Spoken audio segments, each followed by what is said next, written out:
बच्चों, मैं Ismail girls national inter college की संस्कृत प्रवक्ता डॉक्टर नीता रानी आपका ऑनलाइन क्लास में स्वागत करती हूँ। बच्चों, आज मैं आपको हिंदी व्याकरण की क्लास के अंतर्गत अलंकार बताऊंगी। तो चलिए देखते हैं अलंकार की परिभाषा क्या है, भेद क्या है और उनके उदाहरण क्या क्या है। अलंकार, अलंकार जो है दो शब्दों से बना है। अलम कार, अलम का मतलब होता है अलंकृत और कार का मतलब होता है करने वाला, अर्थात अलंकृत करने वाला, अर्थात जो अलंकृत करे वह अलंकार कहलाता है। दोबारा देखिए, अलंकार, अलंकार शब्द जो है वो दो शब्दों का योग है। अलंकार, अलम का मतलब होता है अलंकृत और कार मीन्स करने वाला, अर्थात जो अलंकृत करे वह अलंकार कहलाता है। काव्य का वह रूप, दूसरी तरफ से हम देख सकते हैं काव्य का वह रूप जो उसकी सुंदरता को बढ़ाए या अलंकृत करे, अलंकार कहा जाता है। बच्चों, जैसे कोई स्त्री अपने आप को सुंदर दिखाने के लिए विभिन्न प्रकार के आभूषण धारण करती है, ऐसे ही मान लीजिए ये जो अलंकार हैं वो हमारे काव्य की शोभा को बढ़ाने के लिए आभूषण हैं। तो आभूषण रूपी अलंकार हैं जो काव्य की शोभा को बढ़ाते हैं, उन्हें हम अलंकार कहते हैं। अलंकार के भेद, अलंकार दो प्रकार के होते हैं, शब्दालंकार, अर्थालंकार। अब आप कंफ्यूज होंगे कि कैसे याद करें, तो मैं आपको एक अच्छा तरीका बताती हूँ। देखिए, मान लीजिए हमारा जो पूरा शरीर है वो अलंकार है, ठीक है, हमारा पूरा जो बॉडी है, जो शरीर है वो अलंकार है। अब अलंकार के दो भेद, एक ये हमारी दोनों बाजू अलंकार के दो भेद हो गए। अब ये हो गया शब्दालंकार, ये हो गया अर्थालंकार। अब ये जो हमारा शब्दालंकार है इसके 5 भेद होते हैं। 5 भेद इसके होते हैं, अनुप्रास, यमक, श्लेष, प्रकोक्ति और पुनरोक्ति, ठीक है। और ये हमारा अर्थालंकार, अर्थालंकार के भी कई भेद है जो मैं आगे बताऊंगी। अभी आप इतना याद रखिए, हमारा जो पूरा शरीर है मान लीजिए एक अलंकार है, ठीक, इसके 2 भेद हैं, ये हमारे दोनों हाथ, इनके भी 5 भेद हैं। शब्दालंकार, शब्दालंकार के 5 भेद है, अनुप्रास, यमक, श्लेष, प्रकोक्ति, पुनरोक्ति। ये मैं आपको सिर्फ याद रखने के उद्देश्य से समझा रही हूं, जिससे आपको इजीली याद रहे। हमारा अर्थालंकार, अर्थालंकार के भी अपने भेद हैं जो आगे मैं आपको बताऊंगी। तो देखिए, हमारे शब्दालंकार के भेद हो गए, अनुप्रास अलंकार, यमक अलंकार, श्लेष अलंकार, प्रकोक्ति अलंकार, पुनरोक्ति अलंकार। अब हम यहाँ थे, देखिए अलंकार के भेद। अलंकार 2 प्रकार के होते हैं, शब्दालंकार, अर्थालंकार। जब सीधे सीधे कह सकते हैं, जब शब्द में चमत्कार वह शब्दालंकार, और जहाँ अर्थ में चमत्कार वह अर्थालंकार। इसका मतलब हुआ कि अच्छा, पहले ये देख लीजिए कि जो वैसे तो हर पाठ्यक्रम में 2 ही प्रकार के अलंकार हमको आते हैं, शब्दालंकार, अर्थालंकार, इन्हीं का हर जगह प्रयोग हुआ है। लेकिन सिर्फ आचार्य भोज के अनुसार एक तीसरा भेद भी है जो उभा अलंकार माना जाता है। अगर आपको कहीं भी एक क्वेश्चन आए कि तीसरा भेद क्या है, तो आप लिख सकते हैं आचार्य भोज के अनुसार तीसरा भेद उभा अलंकार है। आप देखिए, शब्दालंकार, जहाँ शब्द के माध्यम से सौंदर्य बढ़े, जहाँ शब्दों के माध्यम से कविता में सौंदर्य का भाव पैदा हो, अर्थात जो बाह्य सौंदर्य को बढ़ाते हैं। 2 प्रकार का सौंदर्य होता है, एक आंतरिक, एक बाह्य। आंतरिक जो होता है वो शब्दों के माध्यम से होता है और बाह्य जो होता है अर्थ के माध्यम से होता है। तो जहाँ शब्दों में अलंकार है, जो शब्द के माध्यम से अर्थात बाह्य सौंदर्य के माध्यम से जो कविता में सौंदर्य पैदा करे, सौंदर्य का भाव जगाए, वो कहलाता है हमारा शब्दालंकार। उदाहरण अभी मैं बताऊंगी। शब्दालंकार के भेद 5 भेद हैं। नंबर 1 अनुप्रास अलंकार, नंबर 2 यमक अलंकार, नंबर 3 श्लेष अलंकार, नंबर 4 प्रकोक्ति अलंकार, नंबर 5 पुनरोक्ति अलंकार। ये 5 भेद हैं। मैं आपको दोबारा याद दिला दूं कि मैं आपको हमेशा तब भी वीडियो देती हूँ, वीडियो दिखाती हूँ, तो मैं ये कहती हूँ कि वीडियो में जो मैं पढ़ा रही हूँ वो आपको समझना वीडियो देख के, और नोट करने के लिए चाहे तो आप रफ कॉपी में नोट कर सकते हैं अपने स्टूडेंट के लिए, लेकिन मैं आपको PDF भेजती हूँ जिसमें से आपको नोट करना है। इजीली अगर इस तरह से उतारना है तो आप रफ कॉपी में उतार सकते हैं, फेयर कॉपी में आप PDF से ही उतारेंगे। ये 5 भेद शब्दालंकार के। तो आपका जो इंटरमीडिएट सामान्य हिंदी का पाठ्यक्रम है उसमें शब्दालंकार के 3 अलंकार हैं, अनुप्रास, यमक और श्लेष। बाकी 2-3 और हैं जो अर्थालंकार से हैं, तो यहाँ मैं इनका ही वर्णन आपको करूंगी, इनके बारे में समझाऊंगी। पहला है आपका अनुप्रास अलंकार। देखिए, जहाँ एक वर्ण की आवृत्ति बार बार हो, वर्ण की, शब्द की नहीं, ध्यान दीजिएगा, मेरी बात पे ध्यान दीजिएगा, मेरे शब्दों पे गौर कीजिए। मैंने वर्ण कहा, शब्द नहीं, शब्द कहते ही अलंकार बदल जाएगा। तो जहाँ एक वर्ण की आवृत्ति बार बार हो क्या आवृत्ति किसकी, एक वर्ण की। देखिए, जैसे रघुपति राघव राजा राम, यहाँ र वर्ण की आवृत्ति हो, र वर्ण की आवृत्ति बार बार हो रही है, रघुपति राघव राजा राम, तो यहाँ क्या होगा, अनुप्रास अलंकार। क्योंकि आपने कहा जब एक वर्ण की आवृत्ति बार बार हो, रघुपति राघव राजा राम, तो यहाँ र वर्ण की आवृत्ति बार बार हो रही है, तो यहाँ पर क्या है, अनुप्रास अलंकार है। इसे हम इजीली ऐसे भी समझ सकते हैं। आप कहते हैं चंदू के चाचा ने चंदू की चाची को चांदनी रात में चांदी की चम्मच से चटनी चटाई, तो यहाँ जो जय वर्ण है, जय वर्ण की आवृत्ति बार बार हो रही है, तो कौन सा अलंकार होगा, अनुप्रास अलंकार। इस तरह से आप अच्छी तरह से याद कर सकते हैं। मैं आपको याद करने की ट्रिक भी बार बार बता रही हूँ, किस तरह से आप इजीली याद रख सकते हैं। आपको ये उदाहरण नहीं याद हो रहा है आसानी से, तो आप ये याद रख सकते हैं जो मैंने अभी बताया, चंदू के चाचा ने चंदू की चाची को चांदनी रात में चांदी की चम्मच से चटनी चटाई, च वर्ण की आवृत्ति बार बार हो रही है, इसलिए यहाँ पे अनुप्रास अलंकार है। अनुप्रास अलंकार के भी भेद है, 5 प्रकार का होता है अनुप्रास अलंकार। छेद अनुप्रास, पहला छेद अनुप्रास, दूसरा वृत्तीय अनुप्रास, तीसरा लट अनुप्रास, चौथा श्रुति अनुप्रास और 5वां अंत्य अनुप्रास। बॉडी है, ठीक है, पूरी बॉडी हमारा अलंकार। उसके 2 भेद, शब्द अलंकार, अर्थ अलंकार। अब आ जाइए शब्द अलंकार के 5 भेद, अनुप्रास, अनुप्रास, यमक, श्लेष, वक्रोक्ति और पुनरोक्ति।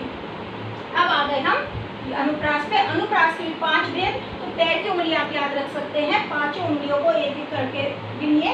अंगूठा हमारा छेद अनुप्रास, प्रथमा उंगली वृत्तीय अनुप्रास, द्वितीय उंगली लट अनुप्रास, तृतीय उंगली श्रुति अनुप्रास और चतुर्थ उंगली हमारी 5वीं उंगली होगी अंत्य अनुप्रास। दोबारा देखिए, अंगूठे को हम गिनेंगे छेद अनुप्रास, पहली उंगली वृत्तीय अनुप्रास, दूसरी उंगली लट अनुप्रास, तीसरी उंगली हमारी श्रुति अनुप्रास और चौथी उंगली होगी हमारी अंत्य अनुप्रास। इस तरह से हम 5 को देख सकते हैं, स्मरण रख सकते हैं। अब दोबारा एक बार देखिए, अलंकार किसे कहते हैं, अलंकार, अलंकार शब्द 2 शब्दों का योग है, अलंकार, अलम मीन्स अलंकृत और कार मीन्स करने वाला, तो जो अलंकृत करे वो अलंकार, सीधा सा है, या जो काव्य की शोभा, आभूषण की तरह काव्य की शोभा बढ़ाए। जैसे स्त्री की सुंदरता आभूषण बनाते हैं, ऐसे ही जो काव्य की शोभा को बढ़ाए, अलंकरण करे, वह अलंकार कहलाता है।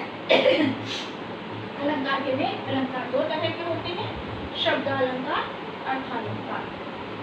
एक और भेद है जो सिर्फ आचार्य भोज ने माना, अगर कहीं आपको आ जाए किसी कंपटीशन में या कहीं कोई पूछ ले, कोई आपको निरीक्षण को आ जाए और पूछ ले कि एक तीसरा अलंकार भी है, कौन सा है, तो आप कहेंगे आचार्य भोज के अनुसार एक तीसरा भेद है अलंकार का, जो उभय अलंकार, लेकिन वो कहीं पाठ्यक्रम में नहीं आया है आज तक, इंटर तक के पाठ्यक्रम में कहीं नहीं है, इसलिए सिर्फ आपको याद रखना है कि भोज के अनुसार एक तीसरा है उभय अलंकार, लेकिन प्रचलित अलंकार है हमारे शब्द अलंकार, अर्थ अलंकार। अब शब्द अलंकार किसे कहते हैं, जो शब्दों के माध्यम से कविता की सौंदर्य को बढ़ाए या बाह्य सौंदर्य को बढ़ाए, वो शब्द अलंकार होता है। क्योंकि बाह्य सौंदर्य शब्दों के माध्यम से होता है और आंतरिक सौंदर्य अर्थ के माध्यम से होता है, तो जो शब्दों के माध्यम से या बाह्य सौंदर्य को बढ़ाए वो कहलाता है शब्द अलंकार। अब शब्द अलंकार के भेद हैं, कितने भेद हैं, 5 भेद है, अनुप्रास अलंकार, यमक अलंकार, श्लेष अलंकार, वक्रोक्ति अलंकार और पुनरोक्ति अलंकार। अब आपका जो सामान्य हिंदी का पाठ्यक्रम है उसके अनुसार आपको शब्द अलंकार के 3 ही जो भेद हैं आपके पाठ्यक्रम में है, अनुप्रास, यमक और तीसरा आपका श्लेष। पहला आपका अनुप्रास, अनुप्रास अलंकार जहाँ बार बार एक वर्ण की आवृत्ति, वर्ण शब्द नहीं, मैं बार बार आपको बता रही हूँ, वर्ण, यहाँ मत बहक जाना, यहाँ कंफ्यूज मत होना, वर्ण की आवृत्ति और क्या हो, बार बार हो। जहाँ एक वर्ण की आवृत्ति बार बार हो। उदाहरण देख सकते हैं, रघुपति राघव राजा राम। यहाँ पर र वर्ण की आवृत्ति बार बार हो रही है, इसलिए यहाँ पर कौन सा अलंकार है? अनुप्रास अलंकार है। आप इजीली ऐसे याद रख सकते हैं, चंदू की चाचा ने चंदू की चाची को चांद की रात में चांदी की चम्मच से चटनी चटाई। इजली ये आपको लाइन याद रह सकती है, इससे आपको ये अलंकार याद आ जाएगा कि हाँ च वर्ण की आवृत्ति बार बार हो रही है, तो यहाँ पर अनुप्रास अलंकार है। आप अगर इसमें इंटरेस्ट पैदा करेंगे, रुचि से याद करेंगे, तो आप देख सकते हैं गानों के माध्यम से, कविता के माध्यम से, जो आपको कविता पसंद हो उसमें आप अलंकार ढूंढने की कोशिश कीजिए। आपको इंटरेस्टिंग भी लगेगा, अच्छा लगेगा, आपको बार बार पढ़ने को मन करेगा और अलंकार समझ भी आएगा और आपको स्मरण भी रहेगा। आगे देखिए, अनुप्रास अलंकार के भेद, कितने भेद हैं? 5। छेक अनुप्रास, वृत्तीय अनुप्रास, लाटा अनुप्रास, श्रुति अनुप्रास, अंत्य अनुप्रास। अब हम आपको बताते हैं पहला छेक अनुप्रास। देखिए मैंने बताया था आपको अनुप्रास अलंकार के 5 भेद होते हैं, छेक अनुप्रास, वृत्तीय अनुप्रास, लाट अनुप्रास, श्रुति अनुप्रास और अंत्य अनुप्रास। इसमें पहला है छेक अनुप्रास। छेक, छेक का मतलब होता है चतुर, या ऐसे भी देख सकते हैं जहाँ एक वर्ण की आवृत्ति एक बार हो। ध्यान दीजिएगा मेरे शब्दों पे, शब्द की आवृत्ति नहीं, वर्ण की आवृत्ति, जहाँ एक वर्ण की आवृत्ति एक बार हो, सिर्फ एक बार, बार बार नहीं, बार बार होगा तो वृत्तीय अनुप्रास हो जाएगा। जहाँ एक वर्ण की आवृत्ति बार बार हो, या ऐसे याद रख सकते हैं, छेक मीन्स होता है चतुर। जब चतुर आदमी एक बार चतुराई दिखा देता तो बार बार हमसे चतुरता का मौका नहीं देते कि वो बार बार चतुराई दिखाए और हमें परेशान करे, लेकिन एक बार वो चतुराई दिखा देता है, तो इसे हम याद रखेंगे। जहाँ एक वर्ण की, यानी कि चतुर ने चतुराई दिखाई कितनी बार? एक बार। तो जहाँ एक वर्ण की आवृत्ति एक बार हो, वहां कौन सा अनुप्रास होता है? छेक अनुप्रास। रही मन रहीला की भली, रही का रही, देखिए आवृत्ति एक बार हुई है, तो यहाँ पर रही वर्ण की आवृत्ति एक बार हुई, इसलिए से छेक अनुप्रास। समझ आ गया? छेक मीन्स चतुर, या ये देखिए चाहे एक वर्ण की आवृत्ति एक बार हो, वहां होता है कौन सा? छेक अनुप्रास। रही मन रहीला की भली, रही रही एक बार आवृत्ति हुई है, इस शब्द की ये एक बार आवृत्ति इतनी हुई है, ये आवृत्ति, ये शब्द है, इसकी आवृत्ति हुई तो एक बार आवृत्ति है, इसलिए छेक अनुप्रास। दूसरा देखिए वृत्तीय अनुप्रास, ये अभी आपको अनुप्रास अलंकार के उदाहरण में दिखाया था, वही है। जहां एक वर्ण की आवृत्ति बार बार हो, एक वर्ण की, शब्द की नहीं, ध्यान रखना, एक वर्ण की आवृत्ति बार बार हो। देखिए या ऐसे देख लीजिए, व्रत माने होता है ऐसे गोल, बार बार, ऐसे बार बार आवृत्ति हो रही है, व्रत, वृत्तीय अनुप्रास। बार बार आवृत्ति जहां हो वहां होगा वृत्तीय अनुप्रास। इससे आप याद रख सकते हैं कि वृत्तीय अनुप्रास यानी कि व्रत, और व्रत यानी कि जब बार बार आवृत्ति हो वो वृत्तीय अनुप्रास। उदाहरण देखिए, तनि तनुजट तत्तमाल तरुवर बहुछाए, तो यहाँ देखिए तय वर्ण की, देखिए बार बार आवृत्ति हो रही है, इसलिए ये कौन सा है? तय वर्ण की बार बार आवृत्ति हो रही है, इसलिए ये कौन सा अलंकार है? वृत्तीय अनुप्रास। जहाँ एक वर्ण की बार बार आवृत्ति हो, किसकी? एक वर्ण की, या समझिए व्रत यानी कि गोला, ऐसे बार बार आवृत्ति हो, वहां होता है वृत्तीय अनुप्रास। तीसरा है लाट अनुप्रास। अब ध्यान दीजिएगा, एक वाक्य की, वर्ण की नहीं, अब तक हम वर्ण की बात कर रहे थे। छेक अनुप्रास में हमने कहा एक वर्ण की आवृत्ति एक बार, वृत्तीय अनुप्रास में हमने कहा एक वर्ण की आवृत्ति बार बार, एक वर्ण की आवृत्ति। अब लाट अनुप्रास में कह रहे एक वाक्य 2 या 2 से अधिक बार, एक वाक्य 2 या 2 से अधिक बार आए, वहां अन्वय करने पर अर्थ बदल जाए। जैसे हमको लिख्यो है कहाँ, हमको लिख्यो है कहाँ, हमको लिख्यो है कहाँ, कहन सबई लगी, ये रत्नाकर जी का है। इसमें देखिए मैं आपको प्रसंग बताती हूँ, उस समय का प्रसंग है जब उद्धव पत्र लेकर श्री कृष्ण का गोपियों के पास जाते हैं, तो वृंदावन में गोपियां सब इकट्ठी हो जाती है, कुछ आती हैं, वो कहती है हमको लिख्यो है कहाँ, कि हमें कहाँ लिखा है बताइए हमें। फिर और गोपियों का झुंड आता है, वो कहते हैं हमको लिख्यो है कहाँ। फिर और आ जाती है, वो कहते हैं हमको लिख्यो है कहाँ। तो बार बार गोपी आ रही है और पूछ रही है हमको लिख्यो है कहाँ, मतलब हमें क्या लिखा है, हमारे लिए क्या लिखा है, हमें क्या। कहने सबने लगी, कहने सबई लगी, सब पूछ रही हैं हमसे, उद्धव से, कि हमारे प्रिय श्री कृष्ण जी ने हमारे लिए क्या लिखा है, हमारे लिए क्या लिखा है। वाक्य एक है, हमको लिख्यो है कहाँ, उसकी आवृत्ति 2 या 2 से अधिक बार, तो 2 बार हुई है, 1 बार, और 2 बार, इसलिए कौन सा अनुप्रास है? लाट अनुप्रास। ठीक है, जहां एक वाक्य की 2 या 2 से अधिक बार आवृत्ति आए और अन्य करने पर अर्थ बदल जाए वो होता है लाट अनुप्रास। हमको लिखियो है कहाँ, हमको लिखियो है कहाँ, हमको लिखियो। श्रुति अनुप्रास, सुनने में अनुप्रास, अर्थात जब हमें सुनने में चमत्कार पैदा हो। देखिए, शब्दों का या अंतिम वर्ण समान हो, वर्ण, शब्दों का अंतिम वर्ण, इसे हम देख सकते हैं उदाहरण की तरह से, कहत नटत खिजत रिजत खिजत मिलत खिलत लजियात। बिहारी जी कहते हैं कहत नटत रिजत खिजत, कहत नटत रिजत खिजत मिलत खिलत लजियात। यानी कि कहत में तवण, नटत में तवण, रिजत में तवण और खिजत में तवण, मिलत में तवण, खिलत में तवण और लजियात में तवण, है ना। सब में तैवर्ण की आवृत्ति, लेकिन ये देखिए ये तैवर्ण और ये तैवर्ण, ये तैवर्ण, ये तैवर्ण बराबर है। शब्दों का अंतिम वर्ण जहां समान हो, शब्दों के, ये शब्द है, ये पूरा शब्द है, इसका भी ता है, ये पूरा शब्द है, इसमें भी ता है, ये पूरा शब्द है, इसमें भी लास्ट में ता है। तो जब प्रत्येक शब्द के आखिर में एक समान वर्ण आए तो यहाँ सब में ता आ रहा है, सबके शब्दों में, ये पूरा हमारा शब्द है उसमें ये अंतिम वर्ण एक समान आ रहा है, इसलिए यहाँ पे कौन सा है? श्रुति अनुप्रास। फिर हमारा अंत्य अनुप्रास, अंत में आया हुआ अनुप्रास। अंत्य अनुप्रास, अंत में आया हुआ अनुप्रास, अर्थात जहाँ पंक्तियों का अंतिम वर्ण समान हो। अंतिम वर्ण पंक्तियों का, शब्दों का नहीं। जहाँ पंक्ति, देखिए शब्द, वर्ण और पंक्ति में अंतर समझिएगा। वर्ण होता है एक वर्ण, जैसे कहत है तो इसमें 3 वर्ण मिलकर एक शब्द बना। शब्द होता है ये जैसे पूरा एक कहत हो गया, और पंक्ति हो गई जैसे ये पूरी एक पंक्ति है। नाथ संबुध अनुबंज निहारा, होई कोई एक दास तुम्हारा, ये तुलसीदास जी का दोहा है। इसमें जब धनुष तोड़ा जाता है तो परशुराम क्रोधित होते हुए आके पूछते हैं कि ये शिव जी का धनुष किसने तोड़ा है। तो जब भगवान राम कहते हैं नाथ संबुध अनुभंज निहारा, होई ही को एक दास तुम्हारा, कि एक आपका दास है वो उसी ने ये काम किया है। तो इसमें देखिए भंज निहारा, हारा और तुम्हारा, तो अंतिम पंक्तियों का अंतिम वर्ण है। ये पूरी पंक्ति है हमारी, ये हमारी पूरी पंक्ति है, इनका जो वर्ण है वो एक समान है, इसमें भी हारा और इसमें भी हारा।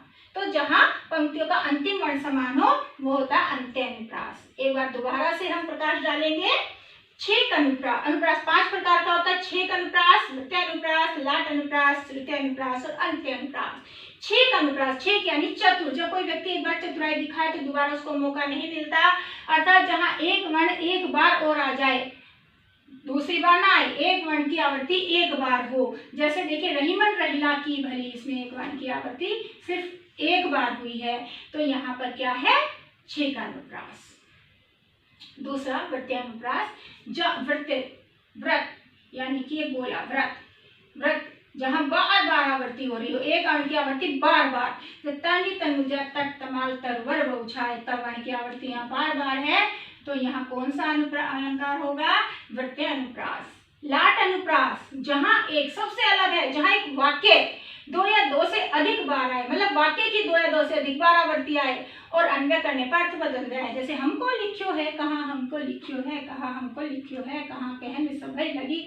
उद्धव जी से कह रहे रत्नाकर कवि कहते हैं, उद्धव जी से जो गोपियां हैं वो सब श्री कृष्ण के पत्र के बारे में पूछ रही कि हमारे लिए क्या लिखा, हमारे लिए क्या लिखा, हमारे लिए क्या लिखा है। तो एक वाक्य है हमको लिखो है कहाँ, इसकी बार बार आवृत्ति हो रही है, 2 बार आवृत्ति हुई है, इसलिए यहाँ लाट अनुप्रास। शुद्ध अनुप्रास होता है शून्य में अनुप्रास, या ये कह सकते हैं जब शब्दों का अंतिम वर्ण समान हो। देखिए कहत नटत रिजत खिजत मिलत खिलत लजियात, इसमें कहत में त, नटत में त, रिजत में त, खिजत में त, मिलत में त, खिलत में त और लजियात में तय वर्ण आया है, अर्थात एक तय वर्ण की आवृत्ति बार बार हुई है ना। तो ये जो हर शब्द है, हर शब्द का अंतिम वर्ण समान आ रहा है। ये देखिए हर एक में तय आया है, तो अंतिम वर्ण जो है वो समान हो। शून्य में अनुप्रास है, इसलिए शुद्ध अनुप्रास।